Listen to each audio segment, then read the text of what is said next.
কौन बनेगा करोड़पति অনুষ্ঠানের নাম শুনলেই চোখের সামনে ভেসে ওঠে বলিউড শাহেনশাহ অমিতাভ বচ্চনের মুখ। তবে এবার বদলে যাচ্ছে কুইজ শোটির পরিচিত সমীকরণ। অমিতাভ বচ্চনের জায়গায় প্রথমবারের মতো সঞ্চালকের আসনে দেখা যাবে বলিউডের ধাক ধাক গার্ল মাধুরী দীক্ষিতকে।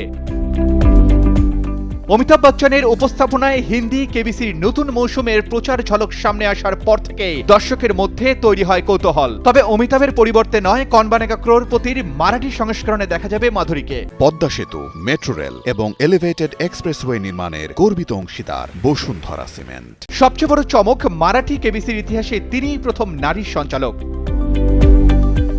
শুধু নতুন দায়িত্ব নয়, মাধুরীর হাত ধরে তৈরি হচ্ছে নতুন ইতিহাসও। সোশ্যাল মিডিয়ায় নিজের নতুন অধ্যায়ের কথা ভক্তদের সঙ্গে ভাগ করে নিয়েছেন অভিনেত্রী নিজেই। নতুন উদ্যমে দর্শকের সামনে হাজির হওয়ার অপেক্ষায় রয়েছেন বলিউডের জনপ্রিয় এই তারকা।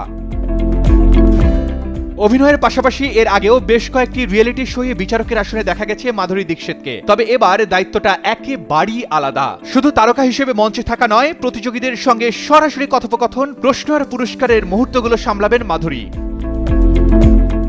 অমিতাভ বচ্চনের সঙ্গে কেবিসির যে আবেগ ও ঐতিহ্য জড়িয়ে আছে, তার বাইরে এবার আঞ্চলিক সংস্করণে মাধুরী দীক্ষিত তৈরি করতে পারেন স্বতন্ত্র পরিচয়। ধাক ধাক গার্লকে কুইজ শোর সঞ্চালকের আসনে কতটা আপন করে নেবেন দর্শক, উত্তর মিলবে নতুন এই যাত্রা শুরু হলেই। Desk report, Daily Sun.